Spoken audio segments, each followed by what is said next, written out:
Bonsoir mesdames, j'espère que vous vous portez bien par la grâce de Dieu. Nous voici encore pour la méditation de ce soir qui a pour thème « Soyons transformés à l'image de Dieu ». Et nous savons que les mamans, le thème de cette année est « Il est temps d'être saints ». Nous devrions être saintes les mamans. La sainteté, c'est la seule chose qui fait de nous les enfants de Dieu. Dieu est saint, il veut que nous soyons aussi saints. Ça, c'est le thème de cette année en ce qui concerne le ministère féminin dans le monde entier, les dames de l'armée du salut, bien sûr. Et ce soir, nous allons parler sur la transformation. La transformation. Soyons transformés à l'image de Dieu. Je vais chanter Miséricorde pas fini, compassion bon Dieu pas fini. Miséricorde pas fini, compassion bon Dieu pas fini, l'y renouveler chaque matin,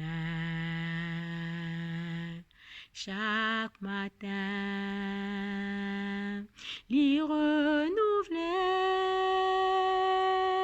chaque matin, l'y renouveler chaque matin, miséricorde pas fini, compassion bon Dieu pas fini, l'y renouveler chaque matin.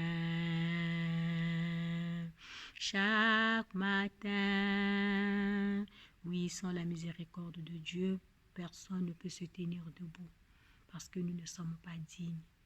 Nous sommes tous des pécheurs. La grâce et la miséricorde de Dieu fait que nous puissions être debout. Prions le Seigneur.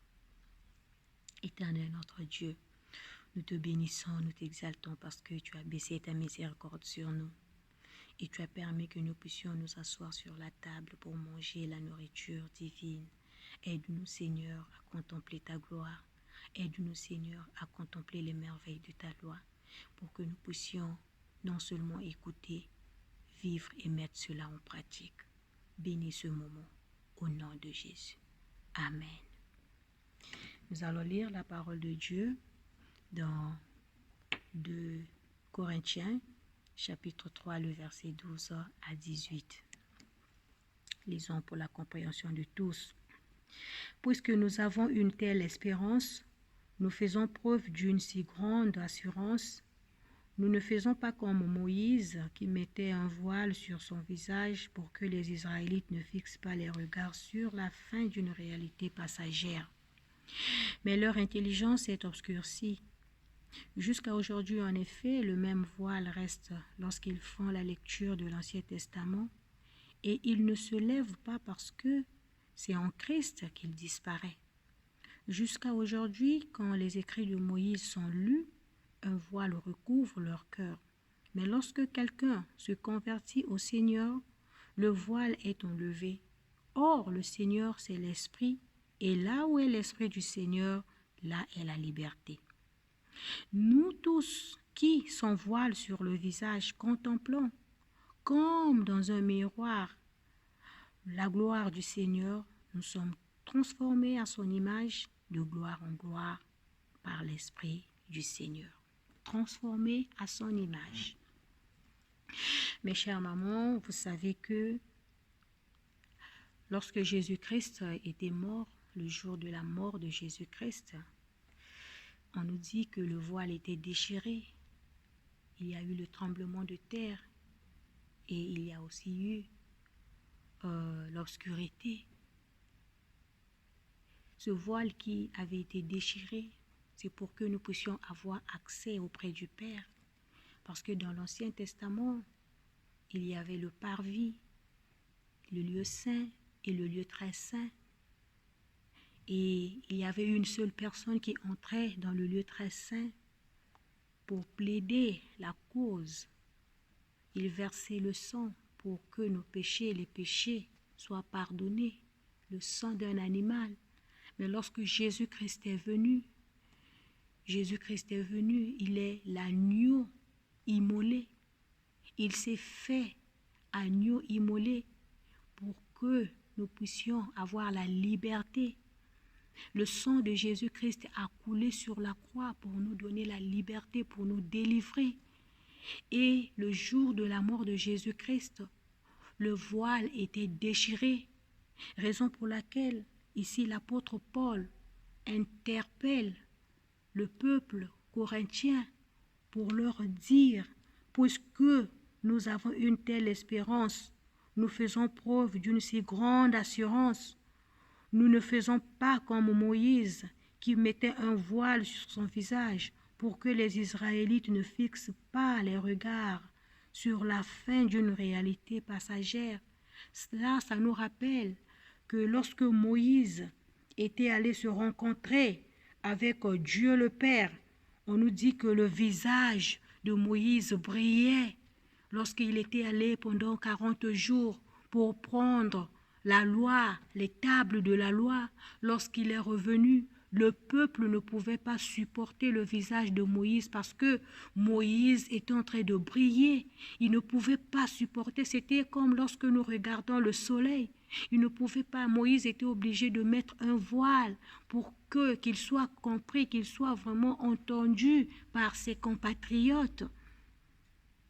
Et puisque Moïse n'était plus là, Moïse est parti, le peuple d'Israël est resté. Il y avait toujours dans la construction du temple, Dieu, dans son amour, il a donné l'idée de 3 étapes, le parvis, le lieu saint et le lieu très saint. On nous dit qu'il y avait un voile qui séparait le lieu saint du lieu très saint et une seule personne entrait dans ce lieu très saint. Et lorsque Jésus-Christ est mort, tout a pris fin. Le voile était déchiré. Ce qui était dans le lieu très saint était vu de tous. Et ça pouvait dire que, ça voulait dire que chacun a maintenant accès pour entrer dans la présence du Seigneur. La gloire, mes chères dames, c'est la présence du Seigneur. La gloire, c'est lorsque nous nous mettons à genoux pour prier, pour chercher la face de Dieu. Lorsque nous nous mettons à genoux pour prier, pour demander que Dieu nous puisse nous conduire sur le droit chemin. Lorsque nous nous mettons assises pour lire la parole de Dieu. Lorsque nous louons notre Dieu. Lorsque nous adorons notre Dieu. Dans la louange, dans l'adoration, dans la méditation de la parole de Dieu, dans l'esprit de prière. Nous entrons dans la présence de Dieu. Et la gloire de Dieu descend. Et lorsque la gloire de Dieu descend, nous ne sommes plus les mêmes. Nous sommes transformés à son image. Nous sommes transformés, raison pour laquelle au verset 16, du chapitre 3 de 2 Corinthiens, on nous dit, mais lorsque quelqu'un se convertit au Seigneur, le voile est enlevé. Lorsque quelqu'un se convertit au Seigneur, le voile est enlevé. Or, le verset 17, or le Seigneur, c'est l'Esprit. Le Seigneur, c'est l'Esprit. Et là où est l'Esprit du Seigneur, c'est là où est la liberté. La parole de Dieu nous dit que si Christ t'a franchi, tu es réellement libre. Il y a d'autres qui cherchent la liberté ailleurs. La liberté se trouve en Christ. Il y a des gens qui cherchent la vérité. La vérité se trouve en Christ. Une fois, lorsque tu t'es converti, lorsque tu as dit « Je veux laisser le mal pour suivre le Seigneur », je veux que le Seigneur puisse résider dans mon cœur. Je veux que le Seigneur puisse rester dans mon cœur.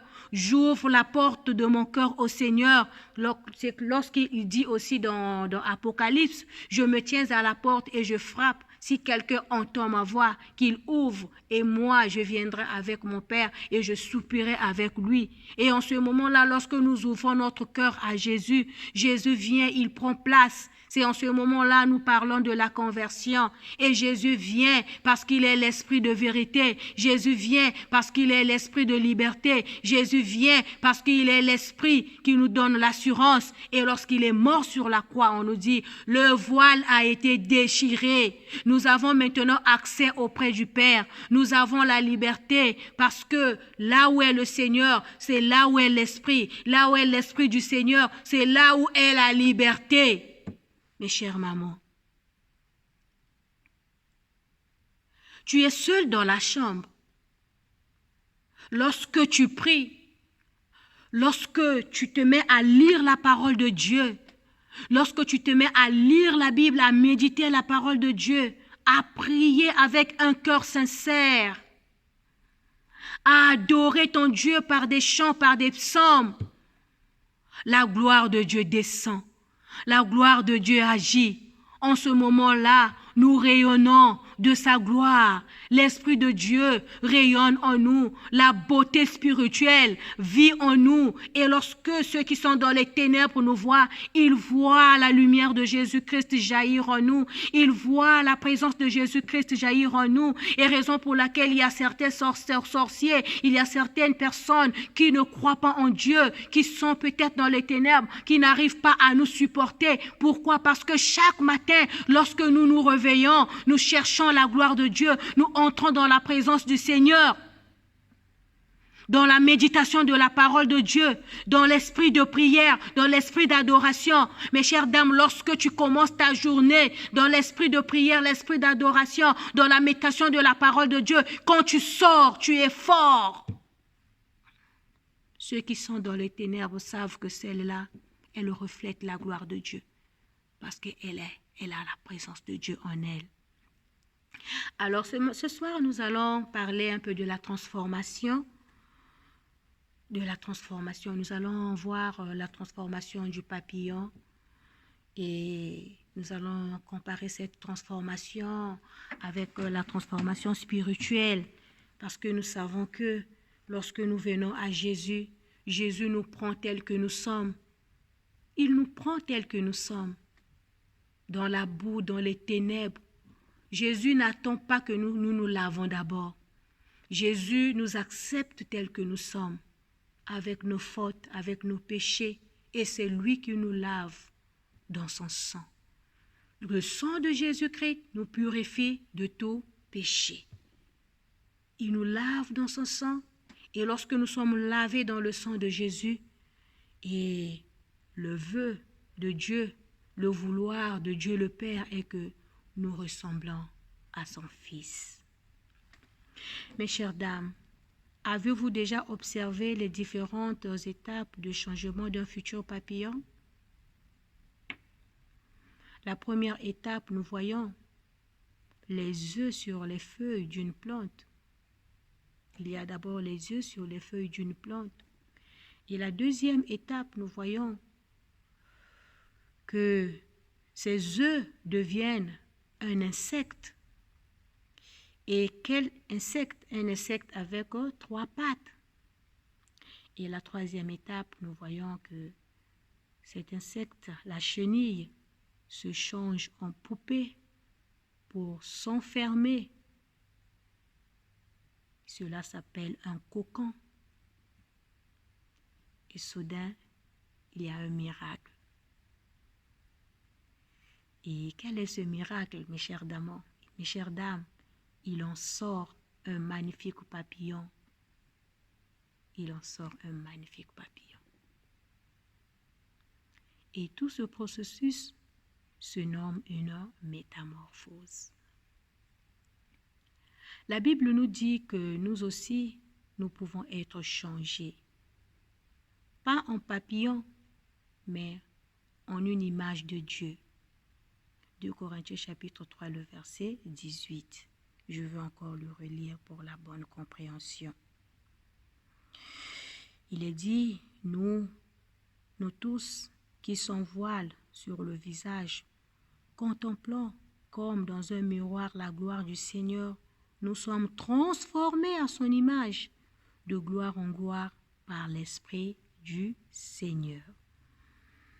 Donc la Bible nous dit que nous aussi, nous pouvons être changés par un papillon. Le papillon, c'est un exemple, mais nous pouvons être changés en image de Dieu. C'est possible, mes chères dames. La Bible ne dit pas quelque chose qui n'est pas possible. Si la Bible nous parle du changement, ça veut dire que le changement existe bel et bien. Nous aussi, nous allons être changés à l'image de Dieu dans une croissance avec une extrême gloire.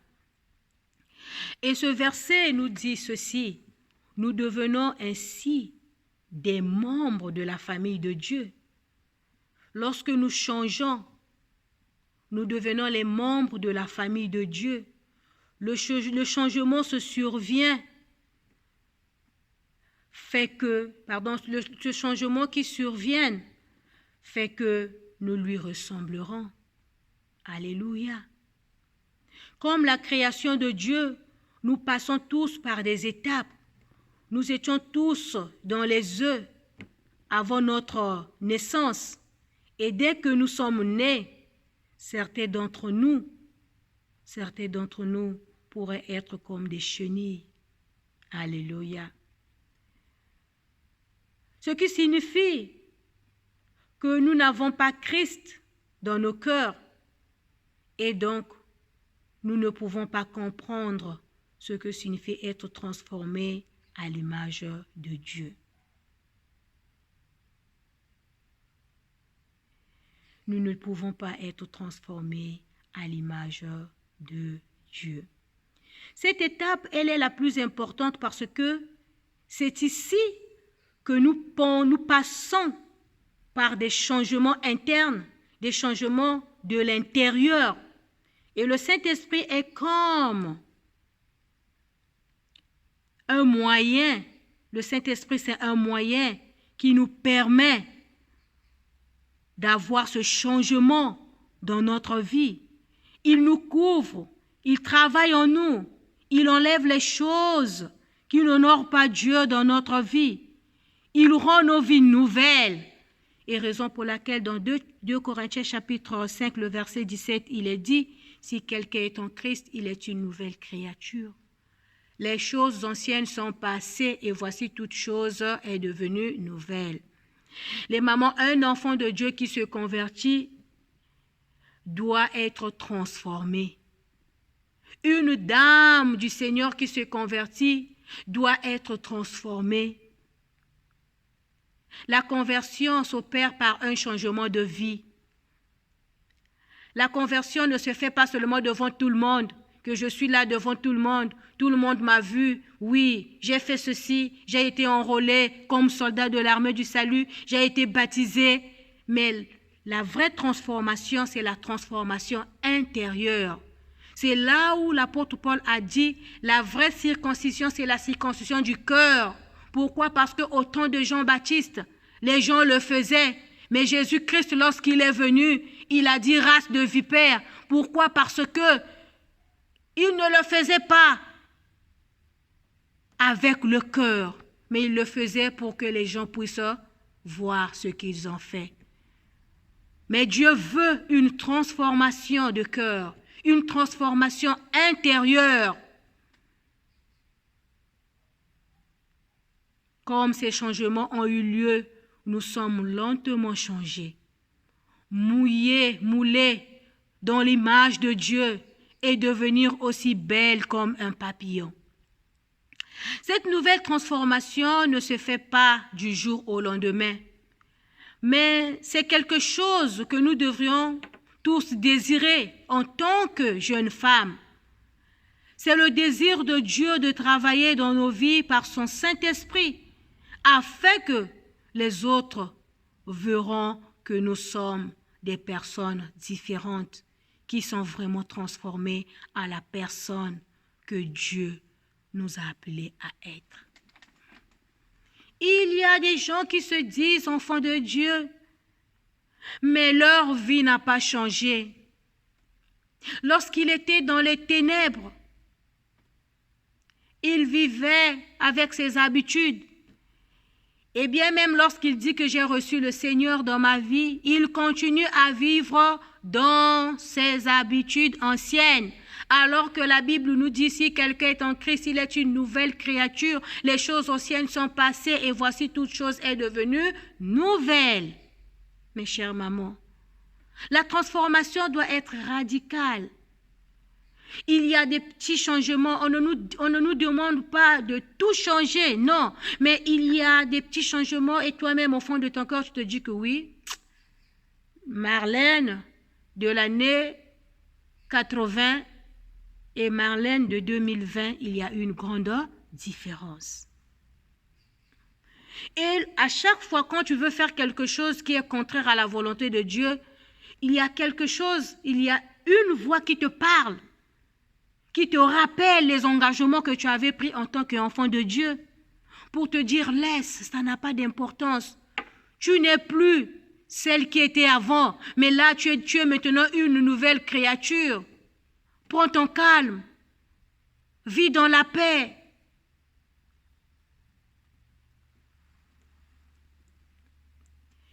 Alors demandez-vous, à quelle étape je suis?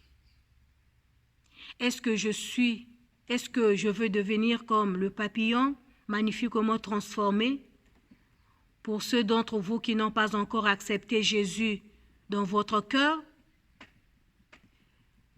ceux d'entre vous qui ont fermé les yeux,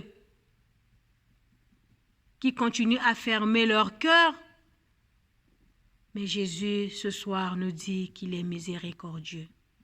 Raison pour laquelle j'ai chanté « Miséricorde ou pas fini, compassion, bon Dieu, pas fini », lui renouveler chaque matin. La bonté de Dieu et la miséricorde de Dieu se renouvellent chaque matin. Il est bon, il est miséricordieux. Profitons-en lorsque nous sommes encore au temps de la grâce, mes chères dames. Nous sommes encore au temps de la grâce. Mais lorsque Jésus-Christ reviendra en tant que juge, ça sera trop tard pour nous. Et si c'est ainsi, tu peux fermer tes yeux et faire cette prière. Cher Seigneur Jésus, je suis un pécheur. Je crois que vous êtes mort pour mes péchés. S'il vous plaît, envoyez votre Saint-Esprit dans mon cœur aujourd'hui pour me rendre propre et pour que je commence la transformation de ma vie. Et je veux être transformé à l'image de Dieu. Pour celles qui ont déjà demandé à Jésus de rentrer dans leur cœur, notre prière est, cher Dieu, je te remercie que ton esprit est dans mon cœur. S'il te plaît, supprime les choses dans ma vie qui me rendent moins comme toi et remplace-les par les choses de Christ afin que je puisse continuer à être transformé à ton image. Demandons au Seigneur, nous qui connaissons le Seigneur, que le Seigneur nous aide à enlever tout ce qui n'est pas de Dieu et pour que la gloire de Dieu remplisse notre cœur. Dieu veut que nous soyons transformés à son image. Dieu veut que nous puissions lui ressembler et il veut que nous puissions être plus près de lui. Alors la transformation de chenille en papillon, il y a de ceux-là qui sont seulement là. Qui vivent comme des chenilles. Ils sont là posés sur le sol. Mais Dieu veut que nous puissions être comme des papillons. Que nous puissions être transformés de chenilles en papillons. Pour que nous puissions témoigner la gloire de Dieu. Pour que nous puissions parler de lui. Pour que ceux qui sont dans les ténèbres puissent voir Christ en nous. Et dans la cité, là où tu vis, dans ton quartier, dans ton lieu de travail, à l'église, même à la ligue du foyer, dans ton groupe, que les gens voient la présence de Dieu en toi. Que les gens voient cette présence de Dieu jaillir en toi. Et en ce moment-là, Dieu sera content de nous. Dieu sera content de toi. Alors, pour terminer, j'aimerais encore vous dire, vous recitez ce verset qui dit dans le verset 16, « Mais lorsque quelqu'un se convertit au Seigneur, le voile est enlevé. » Lorsque tu te convertis au Seigneur, le voile est enlevé. Lorsque tu t'es converti, le voile a été enlevé.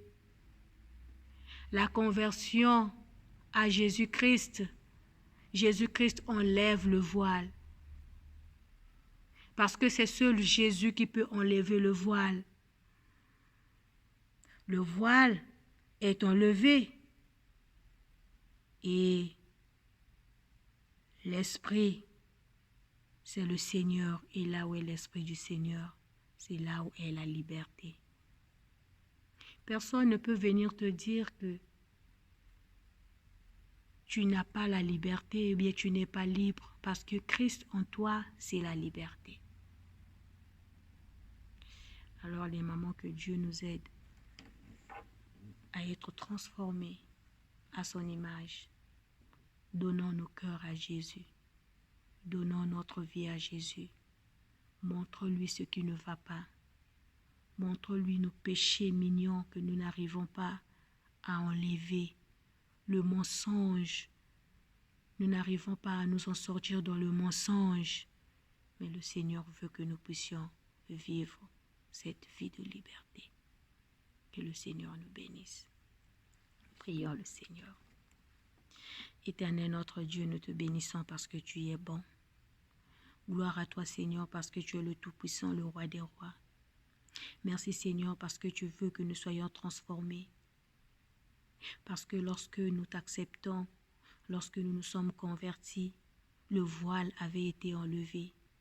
Là où est ton esprit, c'est là où est le Seigneur. Là où est le Seigneur, c'est là où est l'esprit de liberté.